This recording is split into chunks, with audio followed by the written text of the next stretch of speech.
Depuis quelques années, la Tunisie, autrefois considérée comme un modèle de transition démocratique dans le monde arabe, traverse une période de crise politique majeure. Le régime de Kais Saïed, marqué par un pouvoir centralisé et une répression accrue des opposants politiques, est désormais dans le viseur des États-Unis. Récemment, le membre du Congrès américain Joe Wilson a annoncé l'introduction prochaine d'une législation visant à imposer des sanctions au régime tunisien. Cette déclaration fait suite aux multiples violations des droits de l'homme et à l'affaiblissement progressif des institutions démocratiques dans le pays. Joe Wilson a exprimé son indignation face à l'évolution politique en Tunisie, soulignant notamment l'emprisonnement d'opposants politiques et la suppression des libertés fondamentales.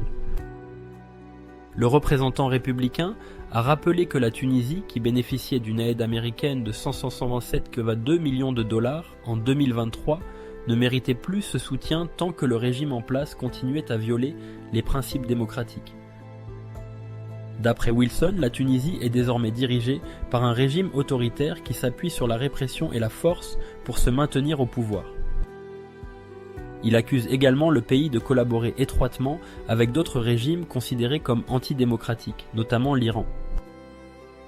L'ancien Premier ministre et président du Parlement, Rached Ghannouchi, figure parmi les nombreuses personnalités politiques emprisonnées sous le gouvernement de Saïed, une situation qui inquiète la communauté internationale et les défenseurs des droits humains.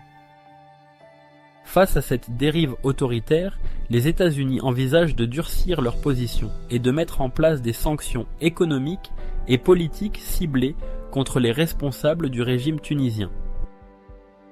Pour Wilson, ces mesures sont nécessaires afin de faire pression sur Kais Saïed et son gouvernement et de rétablir un processus démocratique dans le pays. La question qui se pose maintenant est de savoir si ces sanctions auront un véritable impact sur le pouvoir en place et si elles contribueront réellement à un retour à la démocratie en Tunisie. Merci d'avoir regardé. N'oubliez pas de nous soutenir en aimant la vidéo, en vous abonnant à la chaîne et en activant la cloche pour recevoir toutes les nouveautés. On se retrouve dans la prochaine vidéo, à bientôt.